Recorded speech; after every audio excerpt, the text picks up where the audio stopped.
Pakinggan po natin ang pangkabuang panawagan at mensahe naman na nanggaling sa Inday Cares Movement. Ang mensahe ko ay Marcos, lumayas ka na dyan! Hanggang kailan mo papahirapan ang mga taong bayan? Go. Go. Alam mo, tumatapang ako kasi nandito kayo. Naiiyak ako sa inyo. Isipin mo, buong pamilya nandito. Di ba? Masyadong makamagdamdamin ang mga nangyayari ngayon kasi hindi na pinag-uusapan ng ninakaw sa PhilHealth. Hindi na pinag-uusapan ng ninakaw sa SSS. Hindi na pinag-uusapan ng mga nangyayari pagnanakaw ng mga nakaraan. Ngayon, tinatakpan lahat ng blood control. Yan lintik na blood control na yan. Ang may kagagawa ng lahat ng yan, kundi si BBM! Bakit ba kami nagwawala dito? Bakit nagwawala mga taong bayan? Lumulubog na ang Pilipinas! Ikaw, kumakanta ka pa din, let it be! Samantalang ang mga batang ito, talagang makabayan! Talagang nasa puso't isipan nila ang kanilang kinabukasan. Nasaan ka, BBM? Pinaimbestigahan mo ang confidential fund ni VP Sara Duterte. Ano ang nangyari? Na-impeach? Hindi siya na-impeach. Diba? Ngayon, lahat naman ng ito, sagutin mo. Talagang ang tadhana, ang kalikasan ay sinasagot na ang lahat ng mga katarantaduhan ninyo. Kayong mga nasa Congress, hindi ba kayo nahihiya sa kinabukasan ng inyong mga apo? Hindi ba kayo nahihiya na ang kanilang mga magulang ay magnanakaw?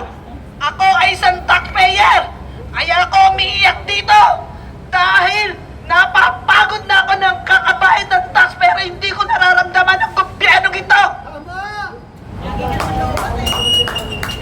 Hanggang kailan tayo magpapatingla? Huwag nyo kaming gaguhin! Congress, Senate, hanggang kailan nyo kaming gagaguhin? At alam naman ninyo kung ano ang sagot. Kinidnap ninyo si Tatay Digong, ang nagmalasakit sa bayang ito. Inaiimpis ninyo si VP Sara Duterte dahil alam ninyo sila lang ang nagmahal sa bayan na to. Kahit anong gawin ninyo, sasagutin kayo ng kalikasan. Kahit anong gawin ninyo, makakarma kayo. Hindi man kayo maging sa kapwa ninyo dahil kayo, ang bansang ito ay wala na. Wala na. May natumpok ka. Okay. Wala si BBM. Wala na ang ating pinapon. Tumigil po natin. Saldi ko, bring him home!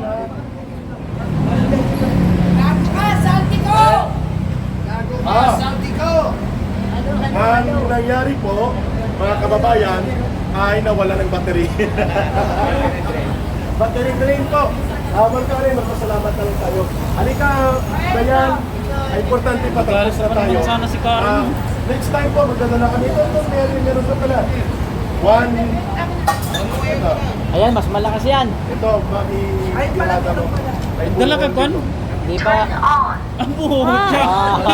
Sabi ng bullhorn, turn on.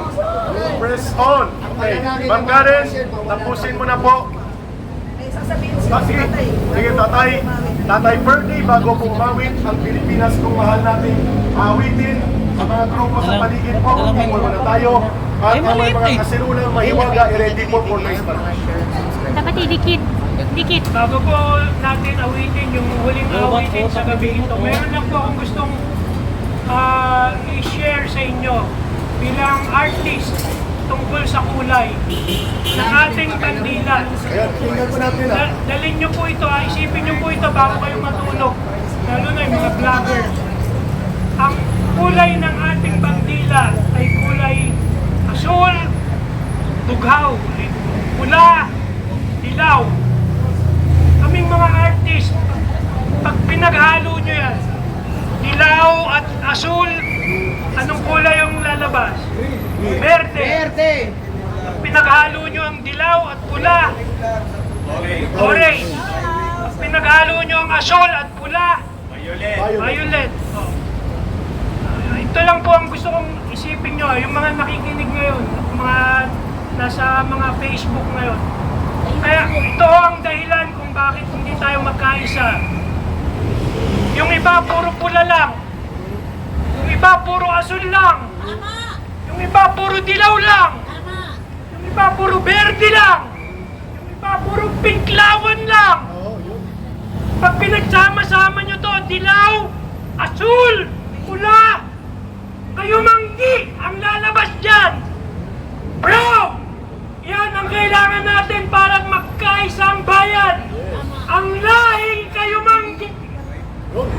Lahing kayo manggi. Ito ang magpapanalo sa atin sa laban na ito. Hindi ang pula, hindi ang asul, hindi ang dilaw. Ang lahing kayo manggi. Isigaw natin. Lahing kayo manggi. Saka. Lahing kayo manggi. Ang Pilipino, ang lahing kayo manggi. Klaro. Ito Tatay Ferdy. Mga kababayan, malinaw ang pinabanggit ni Tatay Ferdy. Ma'am Karen, ibigay na natin sa ating mga awit si Dayan. Pwede ba may maghawak ng mahiwagang kasirola at tinidor para po magsimula ang ating noise barrage? Pakihawak ito, Dayan, at mag-ready ka. Okay, sabay-sabay ha. 5, 4, 3, 2, 1, go!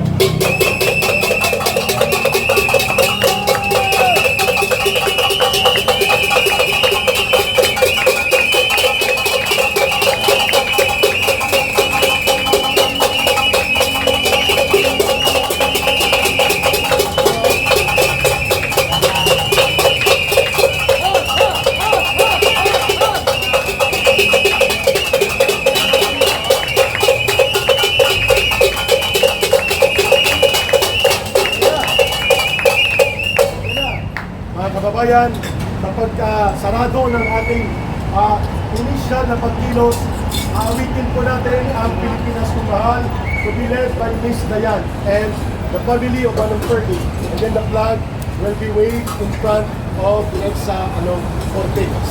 Dayan, you can take it away, Pilipinas kung mahal. Ang bayan ko'y tanging ikaw, Pilipinas kong mahal, ang puso ko at buhay man sa iyo'y ibibigay, tungkulin ko'y gagampanan, lagi kang paglingkuran, ang laya ko'y maangkayan, Pilipinas kong hirap.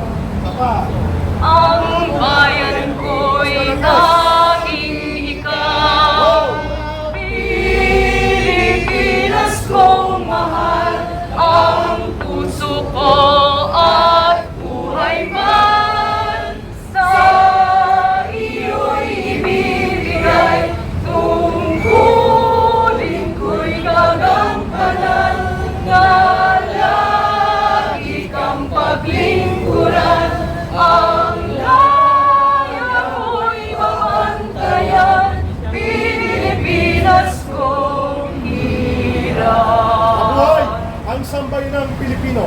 Mabuhay! Mabuhay ang pagkakaisa ng buong mamamayan! Mabuhay! Magtatagumpay tayo, tiyak po yun.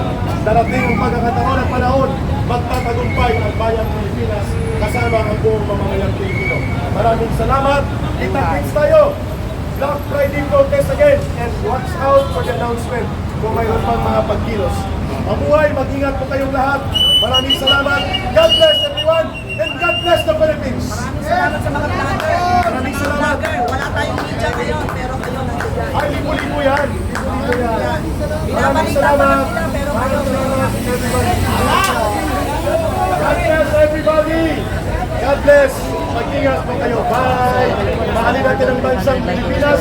Walang ibang magmamahal nito, kundi tayo rin mga Pilipino. Bye for now.